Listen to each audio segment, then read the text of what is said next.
हर चीज में अच्छा सोचो। मेरे शंकर ने कुछ अच्छा सोचा होगा, मेरे शिव जी ने कुछ अच्छा विचार करा होगा, कुछ अच्छा विचार करा होगा।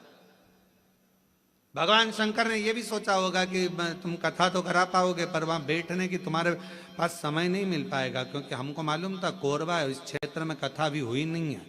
अगर हो जाती तो कोरबा में से ट्रैफिक को निकालने के लिए कम से कम पूरा 18 घंटे लग जाते। ये भी पक्की बात थी, ये भी निश्चित है, क्योंकि कोरबा क्षेत्र में कथा नहीं हुई, और इस क्षेत्र में कथा नहीं हुई तो पूरा कोरबा और कोरबा के आसपास का क्षेत्र पूरा जब उलटता, और आजू बाजू में ये भी लगा है तुम्हारा झारखंड और ये सब उड़ीसा की बॉर्डर, तो ये भी सब आ जाता। कथा नहीं सुन पाते तुम, हो सकता है व्यवस्थाओं में लगे रहते, पर शिव जी ने विचार करा, तूने 2 साल दाढ़ी नहीं बनाई, 2 साल बाल ना कटाए, 2 साल तक तू तप साधना करता रहा, तो मेरे शंकर भगवान ने सोचा जब इतना तूने करा है तो कथा भी दिल लगाकर एक जगह पर बैठकर श्रवण कर, सुनो, धारण करो। ये शिव सोच,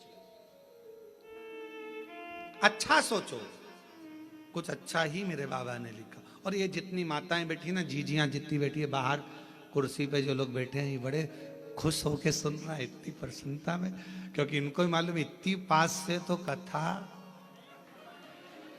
नहीं मिल सकती थी ये तो, क्योंकि ना जाने पंडाल में भी कहाँ बैठते और एलईडी पर देखते, पर इतने करीब में बैठकर कथा सुनने को मिल रही है, तो तुम तो घर जाके 2 लोटा क्या 4 लोटा जल चढ़ाने वाली, पक्का है ये विचार तो पक्का है। अब यहां से जाओ तो तुम यहाँ के collector, SP, SDM, IG, commissioner, SD सबको धन्यवाद देना, 2 लोटे जल का प्रताप था जो तुमने महाराज की कथा इतने पास में से सुनवा दी। महाराज ये कृपा है, शिव तत्व है शंकर। शंकर कुछ अच्छा सोचा होगा उसने, बहुत अच्छा सोचा, उसकी करुणा है बहुत। विचार शिलाद मुनि ने कहा इतना समय लगा दिया तुमने आने में, मैंने तो सोचा नहीं था कि इतना समय लगेगा। महाराज लिखावट बता देती है पेन में स्याही कौन सी है, और सिखावट बता देती है कि घर में कमाई कौन सी है। सावधानी रखकर सुनना जरा, घर की कमाई और पेन की स्याही, ये दोनों हमारे सामने जरूर आती है। एक घर की कमाई और पेन की स्याही, ये दोनों हमारे सामने जरूर आती है। हमारी लिखावट बता देती है, जब हम लिखने बैठते हैं लिखावट बता देती है कि तुम्हारे पेन में स्याही कौन से रंग की है, ये तुम्हारी लिखावट बताएगी। और महाराज सिखावट तुम्हारे घर की कमाई बता देगी। तुम्हारे बच्चों में अच्छे संस्कार हैं, बच्चे माता पिता का आदर कर रहे हैं, सम्मान कर रहे हैं, सत्कार कर रहे हैं। फिर निवेदन करूंगा, बच्चों को खूब पढ़ाओ, अपने बेटा बेटी को खूब पढ़ाओ, जितनी अच्छी एजुकेशन दे सकते हो दो।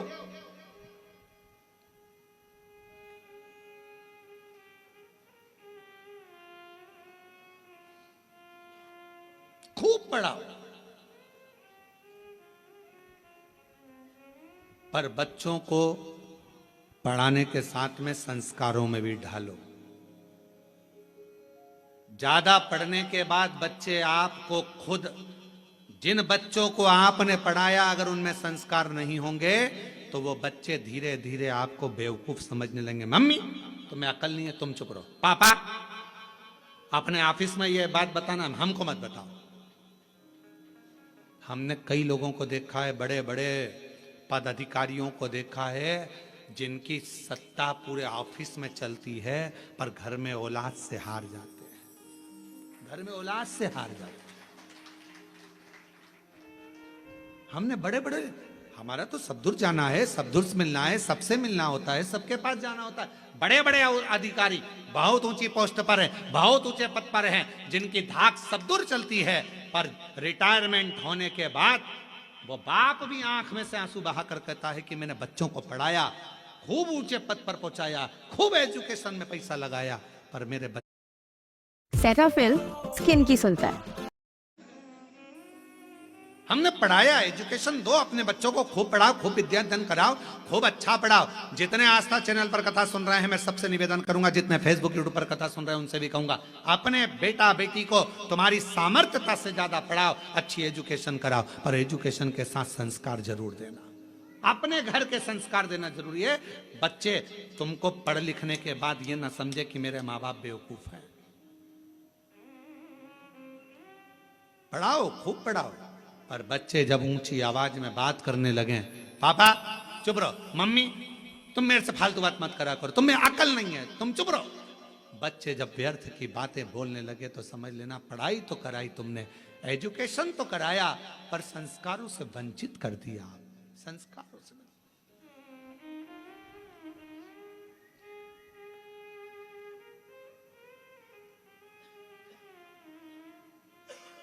इसीलिए ये व्यासपीठ हमेशा कहती आई है और आज फिर कहती है, अपने बच्चों की पढ़ाई में तुम जो खर्च कर रहे हो, ऐसा ही खर्चा एक अपने आस पास मोहल्ले में, कॉलोनी में, सोसाइटी में, समाज में, अपने रिश्तेदारों में, नातेदारों में, या अपने आसपास में कोई भी समाज का व्यक्ति हो और उसके बच्चे को अगर पढ़ने का शौक हो, विद्या अध्ययन का शौक हो, वो पढ़ना चाहता हो, तो निवेदन है उसकी एजुकेशन का खर्चा आप उठाओ। जब उस बच्चे को पढ़ाओगे, एक अपने बच्चे को पढ़ाओगे और एक दूसरे के बच्चे को जिसको पढ़ने का शौक है, पैसा नहीं है, पढ़ना चाहता है, उसकी एजुकेशन का जब आप खर्चा उठाओगे, जब आपके बच्चा भी बड़ा होगा और वो जिसको पढ़ाया वो भी बड़ा होगा, दोनों में अंतर समझ में आएगा। जिसको तुमने पढ़ा दिया, लिखा दिया, अगर वो ऊंचे पद पर पहुंच गया तो तुम्हारे एहसान को मरते दम तक नहीं भूलेगा। मरते दम तक कि मेरे पास वाले पड़ोसी ने मुझे पढ़ाया था, उसने अच्छी एजुकेशन कराई। इसलिए हमारी विठले सेवा समिति, हमारा कुबेरेश्वर धाम आज भी ना जाने कितने बच्चे हैं जिनकी फीस जमा करता है, जिनका पढ़ाता है, उनकी ड्रेस, उनकी किताब, ना जाने कितनों की फीसें जमा कर कर विठले सेवा समिति कॉलेज की, स्कूलों की फीस जमा कर कर बेटा बेटी को पढ़ा देती। और वो बच्चे जब अच्छे पद पर पहुंचते हैं तो याद करते हैं कि हमने विठले सेवा समिति ने हमारा खर्चा उस परिस्थिति में उठाया जब हमारे पास नहीं था। और बाद में वो कहते हैं कि हमें बताओ, हमें समिति के लिए क्या करना है, हमें क्या करना है कुबेरेश्वर धाम के लिए। हम एक ही बात कहते हैं, अपने परिवार को पालो और साथ में तुम भी ये नियम बना लो कि अपने आसपास में कोई बच्चा पढ़ना चाहता है, एजुकेशन करना चाहता है, उसके पास कुछ नहीं है, तो तुम उस बच्चे को पढ़ाओ जैसे समिति ने तुमको पढ़ाया है, वैसे तुम भी पढ़ाओ। अग्रणता दीजिए। शिक्षा से बड़ा कोई दान नहीं दुनिया में, शिक्षा से बड़ा कोई दान नहीं। पढ़ाओ, अच्छी एजुकेशन करो, पर एक विश्वास के साथ, एक भरोसे के साथ।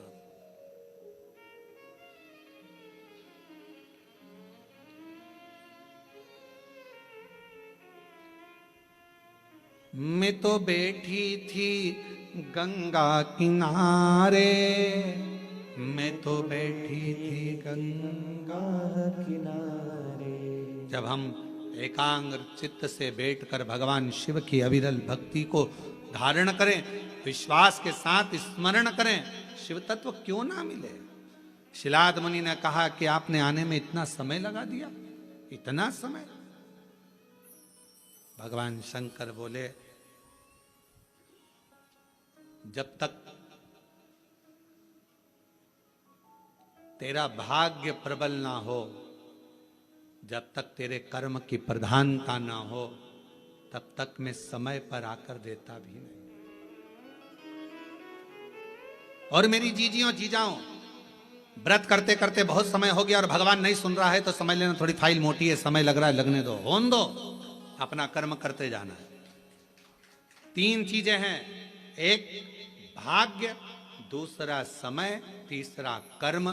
शिव महापुराण में भगवान शंकर शिलाद मुनि से कहते हैं, जब भाग्य प्रबल होता है तो मनुष्य का देह मिलता है और भाग्य प्रबल होता है तब मनुष्य के देह में भगवान शंकर की भक्ति मिलती है।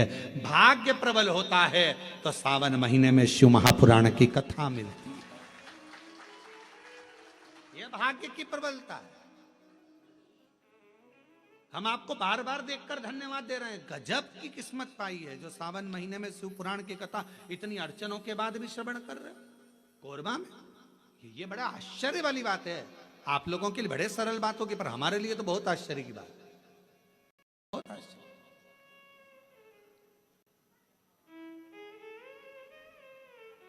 शिव तत्व भाग्य की बात होती है तो मानव की देह मिलती है। सौभाग्य की बात होती है मानव की देह में भगवान शंकर की भक्ति मिलती है। और हजारों लाख गुना सौभाग्य प्रबल होता है। कोई अपने पूर्वजों का, माता पिता की पुण्याई होती है, तब जाकर हम शिव महापुराण की कथा श्रावण के महीने में बैठकर श्रवण कर पाते हैं। यह पुण्याई की बात, शिव तत्व की कृपा, भगवान शंकर की कृपा।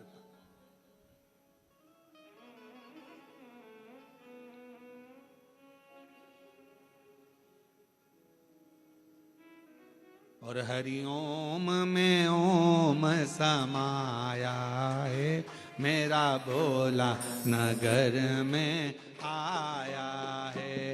हरिओम में ओम समाया है, मेरा भोला नगर में आया है। हरिओम में ओम समाया है, मेरा भोला नगर में आया है। हरिओम में ओम समाया है, मेरा भोला नगर में आया।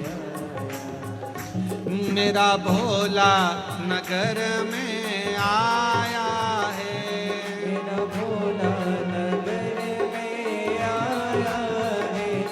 मेरा भोला भोला नगर में आया है। हरिओम में ओम समाया है, मेरा भोला नगर में आया। हरिओम में ओम समाया है, मेरा भोला नगर में आया। मेरा भोला नगर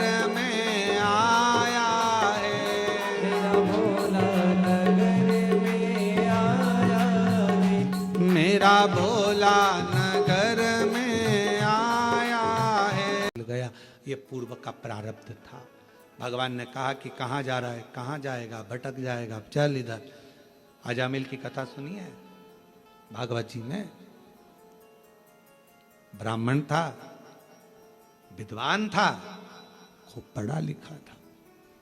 विद्वान भी है, ब्राह्मण भी है, पढ़ा लिखा भी है, विद्वत्ता भी है, उसके अंदर सब कुछ है। भगवान का भजन भी करता था बाल्यावस्था में।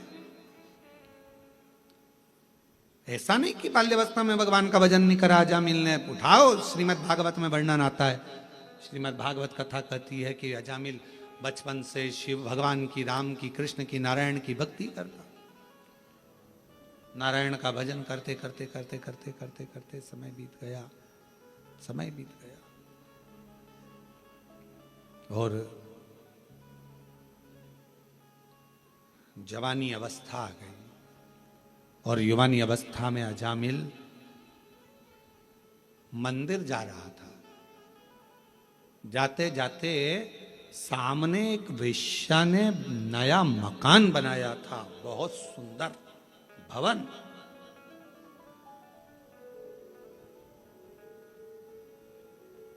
ध्यान गया।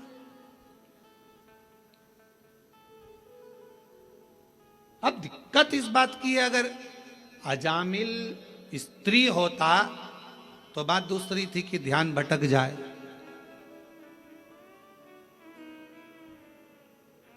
एक बहुत शातिर चोर था, बहुत शातिर। उसको पकड़ना बहुत कठिन था, बहुत कठिन।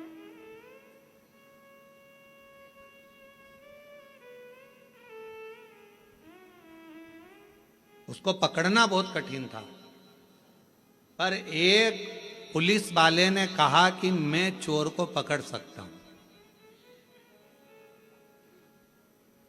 एसपी साहब ने बुलाया, आईजी ने बुलाया, डीआईजी ने बुलाया कि तुम कैसे कह सकते हो कि तुम पकड़, मैं पकड़ लूंगा। अगर चोर यहां से निकलेगा तो मैं पकड़ लूंगा, ठीक है। पर चोर इतना सातिर था कि उसको पकड़ना मुश्किल था।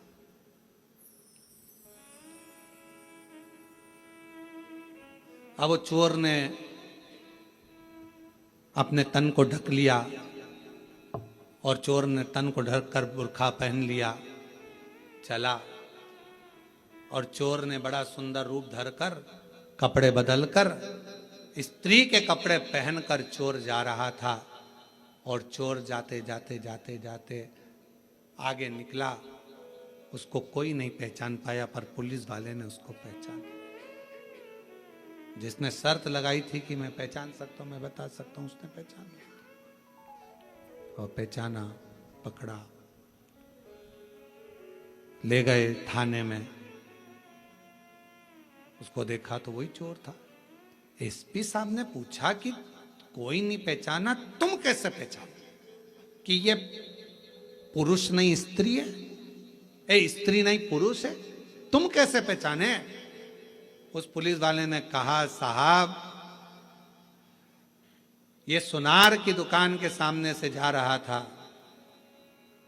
बाजू में कपड़े की भी दुकान थी, बहुत सुंदर साड़ियों की, सूट की दुकान थी, उसके पास में ही ब्यूटी पार्लर भी था, उसी के आगे आर्टिफिशियल ज्वेलरी की दुकान भी थी, फिर उसी के पास में चूड़ियों की दुकान भी थी, जैसे कोरबा में है।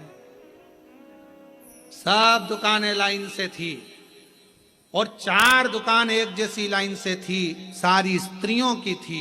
ये वहीं से निकल रहा था। अगर ये लेडीज होता तो पलट कर जरूर देखता, पर ये एक भी दुकान पर घूर कर नहीं देखा, पकड़ाई में आ गया कि ये स्त्री नहीं, ये औरत है ही नहीं, ये स्त्री है ही नहीं। एसपी साहब ने कहा इसका प्रमोशन होना चाहिए, बड़ा चतुर है, बड़ा चतुर, इसकी विद्वत्ता बड़ी प्रखर है।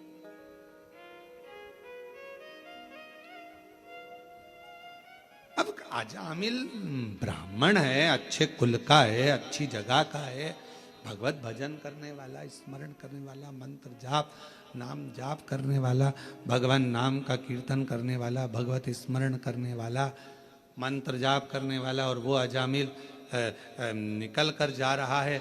और अजामिल का ध्यान चले गया एक वेश्या ने जो भवन बनाया उसकी ओर, बड़ा सुंदर भवन था। अब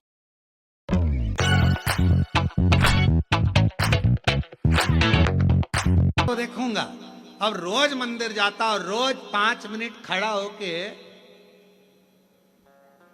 वेश्या को देखने के लिए ताकता रहता, पर वेश्या भी निकल कर बाहर नहीं आती। 4 दिन 5 दिन निकल गए। अब ये मंदिर लेट जाता, 9 बजे जाने वाला 10 बजे हो गया, 10 से 11 बजे हो गया, 11 से 12 बजे हो गया, 12 से 1 बजे हो गया। मकान ताकता रहता, बस जैसे अजामिल की कथा वैसी अपनी कथा। अपन भी 9 बजे जाते थे, 8 बजे, 7 बजे जाने वाले, 6 बजे मंदिर जाते, 7 बजे जाते। कभी कभी मकान को ताकने के चक्कर में झाड़ू लगाना, पोछा लगाना, मेहमान आ रहे, चाकरी आ रही, ये हो गया वो हो गया, 9 बजे जाओ, 9 बजे से 10 बजे। अब मेहमान घर में आ गए, काम इतना सारा पड़ा, 11 बजे मंदिर जाऊंगी, 11 बजे भी टाइम नहीं मिला तो 12 बजे जाऊं, 12। भगवान भी समझ गए अजामिल का मकान और तेरा मकान बराबर हो गई। देखा, निकल कर लिया। और एक दिन अजामिल ने विचार कर लिया कि अब तो कुछ भी हो जाए, इसको देखे बिगर मंदिर नहीं जाऊंगा। भगवान मन में सोचे, इतनी जिद तू मुझे देखने की पकड़ लेता तो वो वेश्या का मकान जैसा 4 बंगला मैं तेरा बना देता, पर तूने मुझसे नैन नहीं मिलाए, दूसरे से मिलाने की चाह रखी है, दूसरे से, तू मुझसे नैन नहीं मिलाए। प्यार करो तो ऐसा करो, उससे करो जो मोबाइल का बैलेंस तो डलवा दे।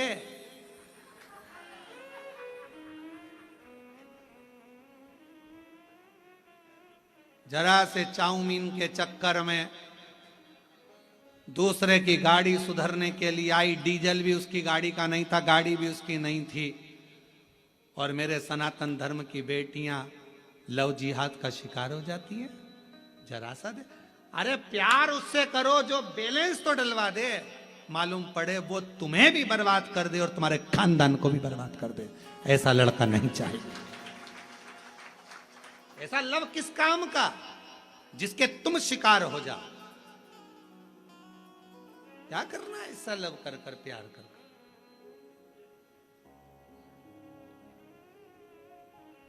नैन लड़े त्रिपुरारी से मैं उनकी हो गई, नैन लड़े त्रिपुरारी से मैं उनकी हो गई, मेरे मन में नहीं है धीर सखी मैं काशी जाऊंगी, मेरे मन में नहीं है धीर सखी मैं काशी जाऊंगी, काशी जाऊंगी मैं बनारस जाऊंगी, काशी जाऊंगी मैं बनारस जाऊंगी, मेरे नैनन बरसे नीर सखीरी में काशी जाऊंगी, मेरे मन में नहीं है धीर सखीरी में काशी जाऊंगी। कितने कितने कोरवा के कई लोगों की आंख में आंसू होंगे, इतने साल के बाद योग लगा कोरवा में कथा का, और वो भी कथा हमको ऑनलाइन श्रवण मिल तो रही है ना कोरवा से, इतनी खुशी मनाओ। आंख में आंसू नहीं, प्रसन्नता होना चाहिए कि ऑनलाइन तो मिल रही है ना, प्रसन्नता। और छोड़ दिया मैंने खाना पीना तेरी याद में, छोड़ दिया मैंने खाना पीना तेरी याद में, मेरे मन में नहीं है धीर सखीरी में काशी जाऊंगी, काशी जाऊंगी मैं बनारस जाऊंगी, ओ काशी जाऊंगी मैं बनारस जाऊंगी, मेरे मन में उठे है पीड़ सखीरी में काशी जाऊंगी, मेरे मन में उठे है पीड़ सखीरी में काशी जाऊंगी। मैं जाऊं भगवान के मंदिर, अब जब ही जाऊंगा जब उस वेश्या को देख लूंगा।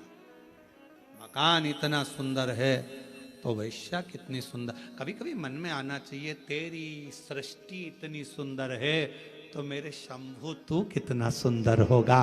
तुझे देखने की चाह जगे, शिव को देखने की चाह जगे, भगवान शंकर को देखने की चाह जगे।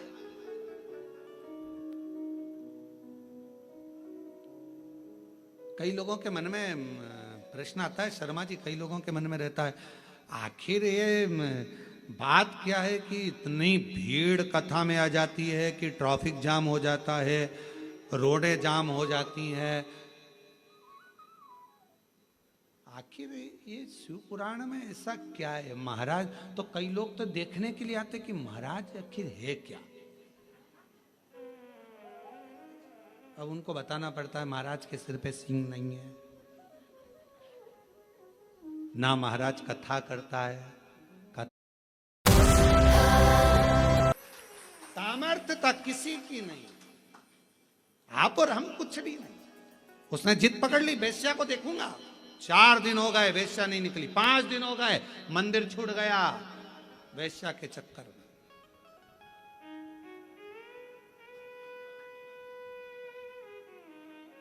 होता है कई बार घर में धन रखा रहे, पैसा रखा रहे, तो घर में धन पैसा रखा रहता है तो कोई लोग बोल के, मम्मी घर छोड़ के मत जाना, थोड़ा सामान पड़ा हुआ है।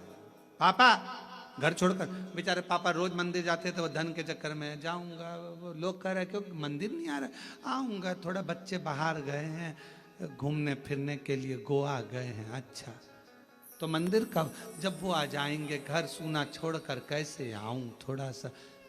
अब एक बार अगर देख लूं 4 दिन निकल गए वेश्या नहीं दिखी, 5 दिन निकल गए वेश्या नहीं दिखी, 6 दिन निकल गए, 10 दिन निकल गए वेश्या बाहर नहीं निकली, 15 दिन निकल गए वेश्या नहीं निकली, मंदिर ही नहीं जाता। 1 महीने के बाद वेश्या अपने कक्ष से छत के ऊपर आई।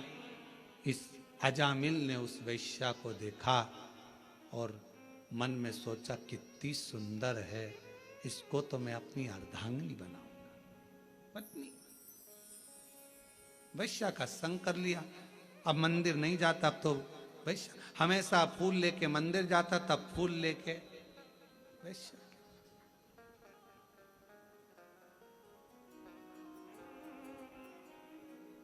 अब उसे कौन समझाए कि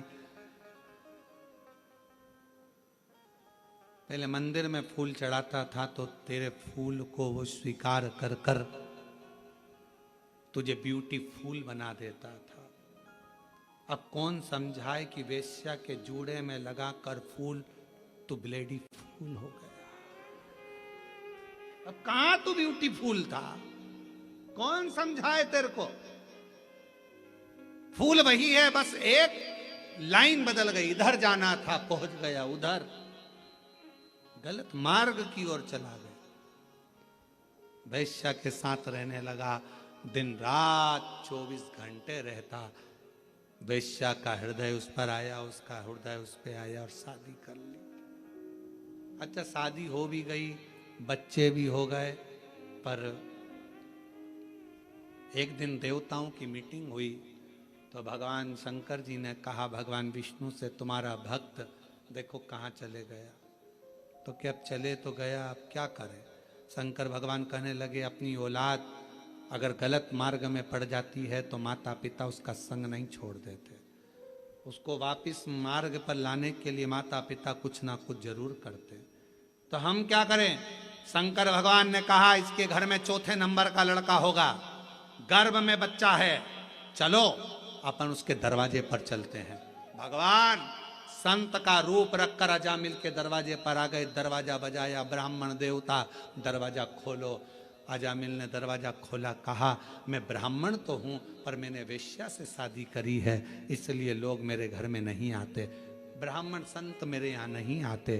तुम क्या चाहते हो। हमें भोजन करना है, भूख लगी है, तुम्हारे गांव में कोई ब्राह्मण का घर नहीं है, भोजन तुम्हारे यहीं करेंगे। मेरी पत्नी वेश्या है, कोई बात नहीं, तेरे से शादी कर कर वो भी ब्राह्मणी हो गई, तू तो भोजन बनवा, मुझे भोजन करना।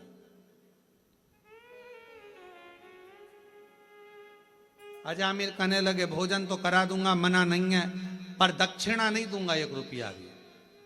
शंकर भगवान मुस्कुराकर भगवान विष्णु की ओर देखकर बोले दक्षिणा की चाह तो हमको है ही नहीं, और दक्षिणा रखने के लिए हमारे पास जेब भी नहीं है, हम तो कर्पूर गौरम कर्णावतारम संसार सारम, हमें नहीं चाहिए। फिर सोच लो दक्षिणा नहीं दूंगा, हाँ मत देना, चल भोजन करा। अजामिल ने अंदर पत्नी को आवाज लगाई भोजन बनाओ, ब्राह्मण संत आए भोजन करेंगे। संत भोजन करे, जैसे ही भोजन कर लिया, भोजन करते से उठ के पेट पे हाथ फेर के शंकर भगवान बोले अब दक्षिणा दो। इतने में अजामिल बोले मैंने पहले ही किया था, मैं दक्षिणा नहीं दूंगा। शंकर भगवान मन में संत के वेश में बोले भैया दक्षिणा बिना तो भोजन लगेगा नहीं, भोजन हम बिना दक्षिणा के तो जाएंगे ही नहीं, क्या दक्षिणा चाहिए। शंकर भगवान मुस्कुरा कर बोले तेरी पत्नी के गर्भ में बच्चा है, दक्षिणा में बस हमें इतना सा चाहिए कि बच्चा जन्म लेना, इसका तू नाम जो रखेगा नाम नारायण रख देना, और कुछ भी दक्षिणा में नहीं चाहिए, केवल नाम नारायण रख दे और कुछ नहीं चाहिए। अजामिल हंसकर बोला इतनी सी दक्षिणा ठीक है, नाम रखता कुछ भी रखता, नारायण रख दूंगा, नारायण नाम रख दिया। देखो भगवान को बदलना होता है तो कैसे बदलता है, नारायण नाम रख दिया। नारायण बड़े हो गए, समय आ गया बड़े, और जब नारायण बड़े हो गए, समय आया, अजामिल बूढ़ा हो गया, यम के दूत दिखने लगे, अंतिम अवस्था आ गई। देखकर दूतों को घबराने लगा, बेटे से प्रेम बहुत था तो आवाज लगाने लगा, बेटा नारायण, बेटा नारायण, बेटा नारायण जल्दी आ। नारायण नारायण नारायण नारायण पुकारने लगा। जैसे ही पुकारा, बेटा नारायण तो नहीं आया, पर वो विष्णु भगवान नारायण जरूर आ गए और उसका उद्धार कर कर चले, उद्धार कर कर। भगवान अगर कृपा करता है तो कैसे? हमारे पूर्व का प्रारब्ध, हमारे पूर्व का कर्म हमको परमात्मा के करीब में लेकर जाता है। याद रखना, ईश्वर का संग मिल रहा है, कथा मिल रही है, मंदिर जा रहे हो, मंदिर में एक लोटा जल चढ़ा रहे हो, समझ लेना हमारे पूर्व का कर्म अच्छा था, भगवान के करीब में पहुंच गए। धन, सत्ता, सिंहासन, मकान, दुकान, प्रॉपर्टी, प्लाट, सब कुछ, ये सारा और भी ईश्वर का संग और सत्संग, ये पूर्व के प्रारब्ध से ही मिलता, पूर्व के प्रारब्ध। और कोई पिछले जन्म के अच्छे कर्म मुझे